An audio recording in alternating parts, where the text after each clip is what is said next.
નમસ્કાર વિદ્યાર્થી મિત્રો, મારી યુટ્યુબ ચેનલ ઇંગ્લિશમાં આપ સૌનું હાર્દિક સ્વાગત છે.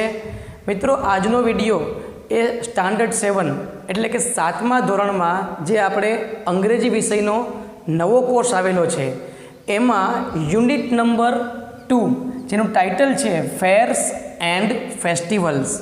ફેર્સ એટલે કે મેળા અને ફેસ્ટિવલ એટલે તહેવારો. તો આ પાઠમાં જે અલગ અલગ સેક્શન આવેલા છે એમાંનો પહેલો વિભાગ એટલે કે લિસનિંગ. તો આજે આપણે આ વિભાગમાં લિસનિંગ વિભાગની ચર્ચા કરીશું. તો ચાલો, એકદમ શોર્ટ અને સ્વીટ સેક્શન છે, નાનો એવો વિભાગ છે, તો આપણે એની ચર્ચા કરીએ. તો પહેલાં સ્ટાર્ટિંગમાં આપણે આપેલું છે મિત્રો એમાં કે ફેસ્ટિવલ, એક સુંદર મજાનું આપણને પોએમ આપેલું છે. જુઓ, બરાબર, નાનું એવું પોએમ. આ આખા સેક્શનમાં માત્ર એક પોએમની આપણે ચર્ચા કરવાની છે. તો પોએમનું ટાઇટલ છે ફેસ્ટિવલ. હવે ફેસ્ટિવલ એટલે શું થાય તમને બધાને ખબર છે. ફેસ્ટિવલનો અર્થ થાય તહેવારો, બરાબર. તો અહીંયા આ કાવ્યમાં આપણને તહેવારોની વાત કરવામાં આવી છે. તમે ચિત્ર દ્વારા સમજી શકો છો. તો પહેલાં આપણે કાવ્યને સમજીએ. Four cultures. કલ્ચર એટલે શું? તો કે સંસ્કૃતિ. શું થાય? કલ્ચર્સનો અર્થ થાય છે સંસ્કૃતિ. રિલિજિયન. રિલિજિયન એટલે કે ધર્મ.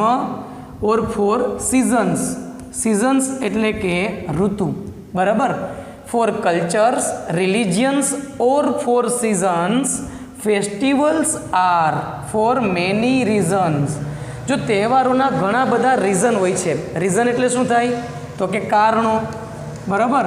ઘણા બધા કારણોસર તહેવારો આવે છે. કયા કયા કારણો? તો એ આપણને શરૂઆતમાં આપ્યા છે કે કલ્ચર માટે એટલે કે સંસ્કૃતિની જાળવણી માટે તહેવારો હોય છે, ધર્મની જાળવણી માટે તહેવારો હોય છે, અને ઋતુ અનુસાર તહેવારો આવતા હોય છે. એટલે કવિ એમ કહેવા માગે છે કે for cultures, religions or for seasons, આ બધા માટે festivals are for many reasons. Festival છે એ ઘણા કારણોસર હોય છે. ઈદ, દિવાળી, ક્રિસમસ, ગુરુપુરબ.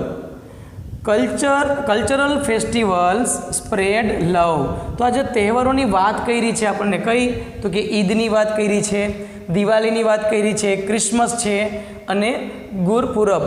આ બધા તહેવારો છે એનું રીઝન શું છે? તો કે આ બધા તહેવારો છે, આ બધા કલ્ચરલ ફેસ્ટિવલ કહેવામાં આવે છે. કલ્ચરલ ફેસ્ટિવલ્સ એટલે શું? તો કે સંસ્કૃતિને લગતા તહેવારો, બરાબર. જે શું સ્પ્રેડ કરે છે? સ્પ્રેડ કરવું એટલે કે ફેલાવવું, જે પ્રેમને ફેલાવે છે. તો જો અહીંયા ચિત્ર આપણને આપ્યું છે સ્પ્રેડ લવ, બરાબર. બીજું આપણે સ્ટાન્જા જોઈએ. હોલી, બૈસાખી, પોંગલ, ઓણમ. તો આ બધા તહેવારોના નામ છે. Harvest festivals. આ તહેવારોને કેવા કીધા છે મિત્રો? Harvest festivals. એટલે કે આ તહેવારો ઉપર કંઈક ને કંઈક આપણા ખેતરની અંદર પાકની લણણી થતી હોય છે, બરાબર. પાકને વાઢતા હોય છે. આ બધા એવા તહેવારો છે કે એ સિઝન દરમિયાન આવે છે. R farmers fun. આ તહેવારો ખેડૂતોમાં આનંદની લાગણી લાવે છે, બરાબર. વસંત પંચમી, જેને આપણે વસંત પંચમી કહીએ, બરાબર. સંક્રાંતિ, જેને આપણે કહીએ છીએ સંક્રાંતિ, મકર સંક્રાંતિ, તમે શબ્દ સાંભળ્યો હોય, જે આપણે ઉત્તરાયણ શબ્દથી પરિચિત છીએ. લોહરી અને તીજ. આ બધા તહેવારો છે સિઝનલ ફેસ્ટિવલ. બધા કેવા છે? સિઝન એટલે કે ઋતુ અનુસાર આવતા તહેવારો છે, જે આપણને શું કહે છે? ટેલ અસ ટુ પ્લીઝ. આપણને હંમેશા આનંદમાં રહેવાનું શીખવે છે, બરાબર છે. ચલો, હજી એક નાનકડી એવી સ્ટાન્જા આપેલા છે નીચે, એની ચર્ચા કરીએ આપણે. ઓકે, નેશનલ ફેસ્ટિવલ્સ, બરાબર. હવે આપણા રાષ્ટ્રીય તહેવારની વાત છેલ્લા સ્ટાન્જામાં કરવામાં આવી છે કે નેશનલ ફેસ્ટિવલ એટલે કે રાષ્ટ્રીય તહેવારો આર અવર પ્રાઇડ. એ આપણું શું છે? તો કે એ આપણું ગર્વ છે, બરાબર. They are celebrated country wide. જે આખા કન્ટ્રીમાં, આખા દેશમાં એને સેલિબ્રેટ કરવામાં આવે છે, એની ઉજવણી કરવામાં આવે છે. Gifts and greetings. ગિફ્ટ એટલે ભેટ, અને એકબીજાને અભિવાદન આપવું, ગ્રીટિંગ્સ એને કહેવાય છે. જો આપણે તહેવાર હોય, કોઈ દિવાળી હોય તો જય શ્રી કૃષ્ણ કરતા હોય છે, વગેરે વગેરે, બરાબર. Sweets and fares. આ બધા ગિફ્ટ અને ગ્રીટિંગ્સ કેવા હોય છે? એક તો સ્વીટ્સ હોય છે, એકદમ મીઠાઈઓની વાત હોય છે. ફેર્સ, મેળાઓ તમને જોવા મળે છે, બરાબર. Festivals tell us how much people care.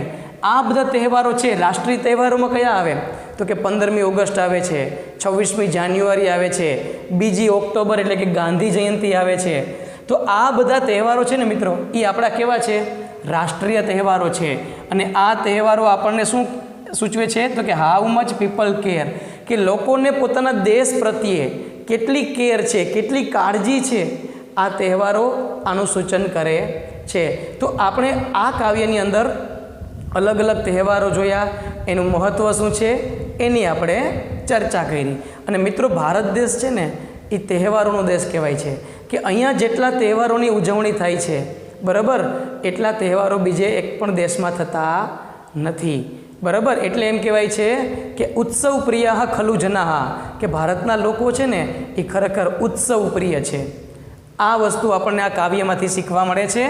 તેના પછી નીચે જોઈએ શું આવે છે? તો કે પ્રેક્ટિસ માટે હવે અહીંયા જોશો તો આપણે વિડીયો ક્લિપ્સ જોવાની વાત કરે છે. શું છે? કે watch the video clips and tick mark the box of the related festival. જે તહેવાર સંબંધિત વસ્તુ હોય ને એમાં ટીક માર્ક કરવાની છે. જેમ કે દિવાળી છે તો એમાં કોનું મહત્ત્વ વધારે હોય છે? ક્રેકર્સનું. ઈદમાં પ્રાર્થના, એટલે કે એ લોકો ઈદ હોય છે ને ત્યારે બંદગી કરે છે, જેને પ્રાર્થના કહેવામાં આવે છે. હોલી છે તે વોટર સ્પ્લેશ, પાણી ફુવારો ઉડાડવાનું. બૈસાખીમાં ઢોલ નગારા લઈને બધા વગાડે છે. અને ક્રિસમસ છે એમાં કેરોલ્સ ગવાય છે, બરાબર. ચર્ચની અંદર કેરોલ્સનું મહત્ત્વ હોય છે.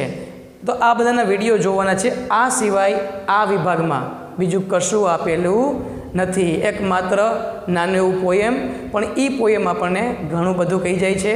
તો મિત્રો, આ વિડીયો રિલેટેડ તમને કોઈ પણ પ્રશ્ન હોય, કોઈ શબ્દ ન સમજાયો હોય તો તમે મને કોમેન્ટ બોક્સમાં જરૂર પૂછી શકો છો, બરાબર. અને જો આ વિડીયો ગમ્યો હોય તો લાઈક કરજો, શેર કરજો અને સબસ્ક્રાઈબ કરજો. અસ્તુ. જય હિન્દ, જય ભારત.